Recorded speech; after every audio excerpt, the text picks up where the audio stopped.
They offered me Fox twin sisters to help repopulate. I thought it was a joke until night fell one.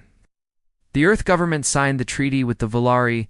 Nobody expected the terms to be so strange. The Volari were a race of alien fox women there. Fur patterns looked like fire, and their golden eyes never blinked. They were strong, graceful, and carried an aura of mystery, but the shocking part of the treaty was the repopulation program, the Volari. People had lost many of their men in the last interstellar. War and their survival depended on new blood. The government quietly agreed that some humans would be invited to join their causathon. He was not a soldier, nor a diplomat. He was an ordinary man who worked in a small repair shop, fixing broken machines. When his name appeared in the lottery, he thought it was a cruel prank. His friends laughed at him, saying, "The aliens must have confused him with someone important," but the government sent official papers, and a transport ship arrived to collect him. He had no choice but to go in. He arrived on the Volari homeworld. The air was rich with scents, unlike anything on Earth. The sky glowed with shades of violet, and silver towers rose above the forests. The Volari greeted him with polite smiles and whispered words he did not understand. He was taken to a ceremonial hall where other humans stood in nervous silence. Each man was paired with a Volari woman. Some of them smiled shyly, others looked distant. Ethan waited for his turn, unsure of what awaited him. Then they brought the twins. Their names were Lily and Claire. They looked almost identical. Both had long fox tails that shimmered like fire under the lights. Their ears twitched when they studied him. Their faces carried the same pattern of golden fur across the cheeks, and their eyes locked on him with unsettling intensity. He could not tell if they were curious or judging him.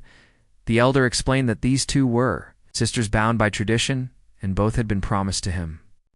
As part of the repopulation program, Ethan could not find words to answer at first. He believed it was a mistake no culture would assign. Two sisters to a single man, it had to be symbolic. Maybe they only meant he would choose one, but the Volari elder repeated the words with calm certainty. Both were his partners. Their customs demanded it. Ethan forced a smile, though his stomach twisted. The hall erupted in cheers. The deal was led to a dwelling made of pale stone and glowing glass. The twins followed him. Their steps light, like dancers inside the rooms, were filled with soft lights that shifted colors with the mood. Lily touched the walls, and the house seemed to respond. Claire studied him closely, as if reading every breath. He took Ethan, sat on a low seat, confused and overwhelmed. Finally, he asked if this was truly real. The sisters exchanged a look and answered in clear English, yes, it was real, and by nightfall the bond ceremony would begin. Ethan laughed nervously. He told them on Earth people did not make such sudden promises. Marriage took time, trust had to be built, love had to grow. Lily tilted her head and said the Volari had no such luxury. Their people were fading, they had to act swiftly, Claire added. That feelings would follow once survival was secure. Ethan felt the weight of their words. They were not joking. This was life or death for Themas. Night fell, the house grew warm. Gentle music filled the air the sisters prepared themselves with. Ritual paint glowing patterns traced along their arms and tails. They sat across from him, their golden eyes never leaving his face. The elder returned with a small flame in a crystal bowl that was placed between them. The ritual began. Ethan was asked to place his hand in the flame. It did not burn. Instead, it tingled with a strange warmth. The sisters did the same. Their hands overlapped his.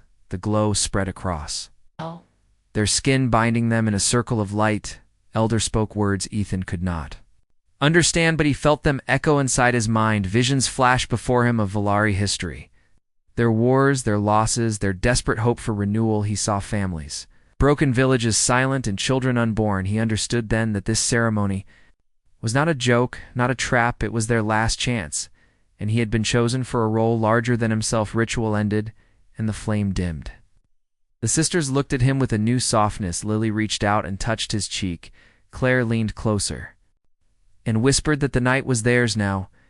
Ethan felt his heart race. He realized he had crossed a line that could never be undone.